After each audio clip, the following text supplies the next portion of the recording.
ઉના શહેરમાં છેલ્લા 3-4 મહિનાથી પીજીવીસીએલ દ્વારા કરવામાં આવતા અવિરત વીજ કાપ અને હાઈ વોલ્ટેજની સમસ્યાથી સ્થાનિક હોસ્પિટલો અને તબીબો મુશ્કેલીમાં મુકાયા છે. કે આવા બધી જે શટડાઉન થાય છે એના લીધે ઘણી હોસ્પિટલમાં એવી પણ ફરિયાદો હોય છે કે જેના લીધે આખું વેન્ટિલેટર મશીન પણ ખરાબ થઈ જતું હોય, sonography machine, CT scan, MRI આવી બધી. તો અમારી આપ સાહેબને નમ્ર વિનંતી છે કે આ પરિપત્રમાં યોગ્ય આગળ કાર્યવાહી કરી અને આપણું જે જીબી છે ત્યાં જરૂરિયાત મુજબની મતલબમાં સલાહ આપવા વિનંતી છે.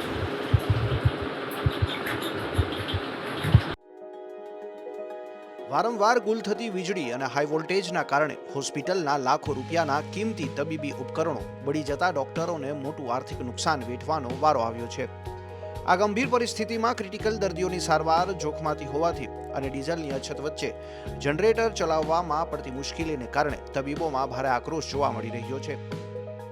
અત્યારે છે ને અહીંયા પ્રાંત કચેરી કલેક્ટર સાહેબને એક આવેદન પરિપત્ર આપવા માટે આવ્યા છીએ કે અત્યારે થોડા ઘણા સમયથી છે ને ઉનામાં અવારનવાર પાવર શટડાઉન થઈ જાય છે, જેને લીધે હોસ્પિટલમાં ખૂબ જ તકલીફ ઊભી થાય છે.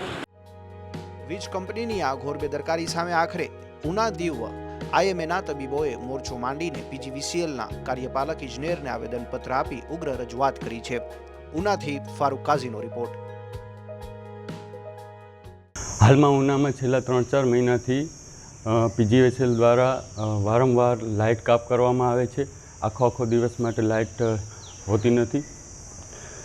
એના પહેલાં પણ દર અઠવાડિયે એક વખત લાઇટ કાપ મેન્ટેનન્સના બહાને કરવામાં આવતો હતો, પણ છેલ્લા 3-4 મહિનાથી અવારનવાર કોઈ નોટિસ આપ્યા વગર લાઇટ કાપ કરવામાં આવે છે, જેના કારણે હોસ્પિટલની અંદર જે સેન્સિટિવ ઇન્સ્ટ્રુમેન્ટ્સ હોય છે તેમાં વારંવાર વોલ્ટેજ ફ્લક્ચ્યુએશન થવાના કારણે ઉપકરણોને ઘણું બધું નુકસાન થાય છે. ઘણા બધા ડૉક્ટરોના ઘણા બધા ઉપકરણો ઉડી જાય છે.